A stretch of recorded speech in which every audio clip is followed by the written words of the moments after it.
So you're probably wondering why I look like this. That's because it's 30 degrees outside. We just read the 62 to Eastern casket because we're taking it apart. Chopper season, baby.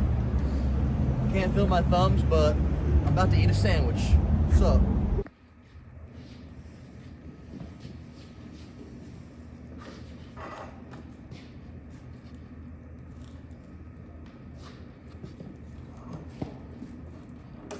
Ready?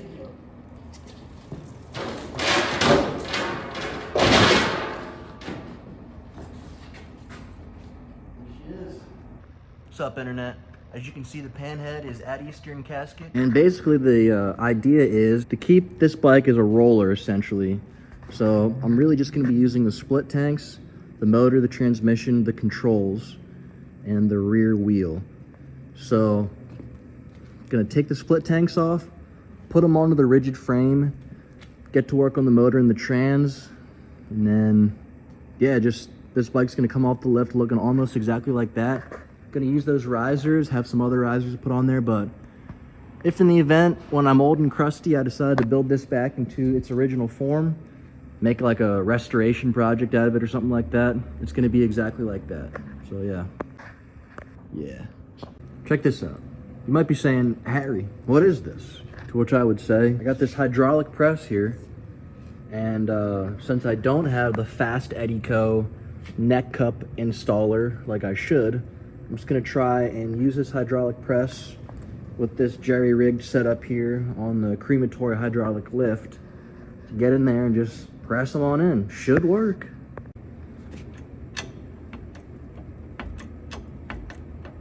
Oh yeah.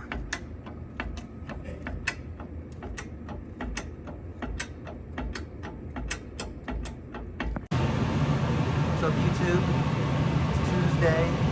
Feeling kind of defeated. I'll show you why.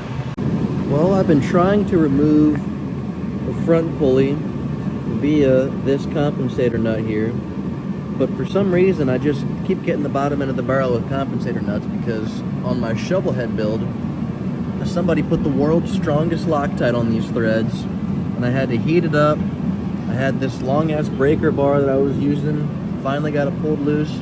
This one's a little bit different. This one has a butt-fuck ton of Loctite on it already, but this inner tin primary is not necessarily as strong as a regular shovel head inner primary is. So the more pressure I put here with like some sort of block or shim or whatever, the more it just wants to bevel out the inner primary. My other problem is that I tried so hard, I snapped the belt. Snapped her right in half. Belt was on her last leg anyways. You can see some chewed up marks there from the outer primary cover. But to any extent, I'm gonna need to figure out a way to get this compensator nut off. See, look at that. This is the contraption we made. It's two flat stock bars with two bolts in the middle. And in theory, it should stop both of these from spinning. Well, I so think I can spin off the compensator nut. I think this is what I've seen people use for iron heads. So it should work for any clutch, honestly.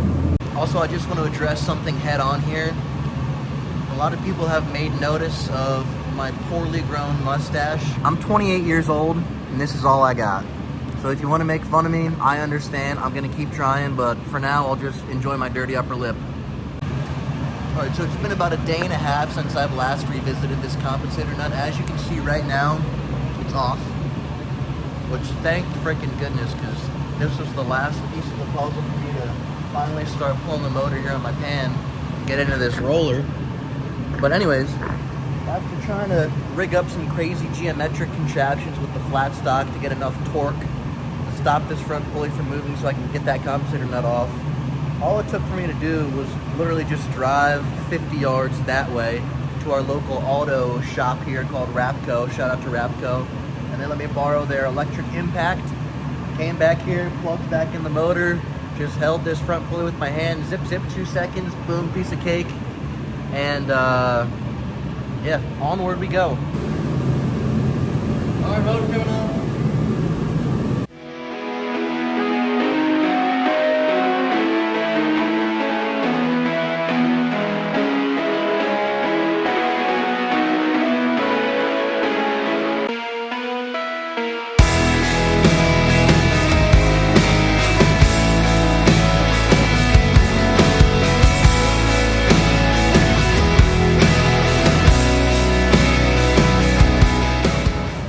motor's out.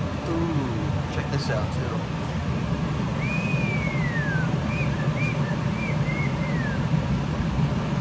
Nice. So going forward, my plan is to basically just build this up as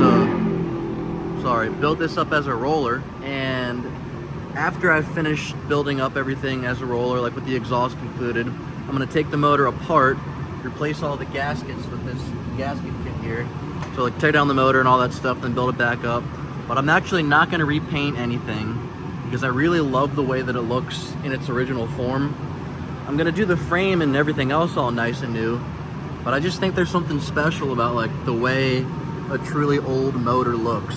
So that's the plan. Also, this carburetor needs a rebuild kit. Also, maybe I'm just an idiot, but there's clearly a hinge here on this fender, which purpose is so it can be raised up for easier exit of the rear wheel.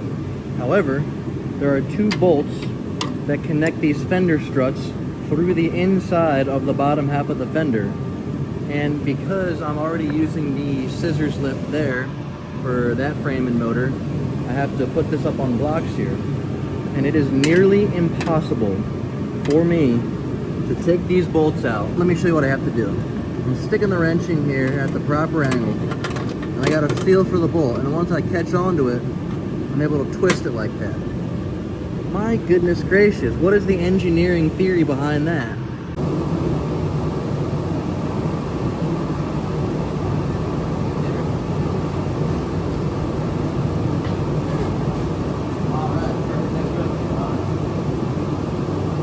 Holy moly, I got it. And there's the rear wheel. I'm replacing this tire with this vintage tire. Bang, alright, so check it out. I got this 8/35mm front end on there just as a placeholder. I'm not running this front end. But goodness gracious, that looks mean and lean and tough, doggy. I am running this front wheel, but if you can believe it, V-Twin is out of their early FLH 41mm fork tubes that are 4-over until April. So that's a bit tough. And in the meantime, I want to have some stabilization here on the front end so I can get some welding work done on the rear end.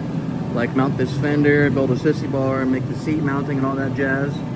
So this will do for now. And I'm not gonna lie, I'm seriously fighting an urge to make this a mean Frisco style chopper, but maybe later on down the road. I want to keep it classic for this build, but damn, looks mean.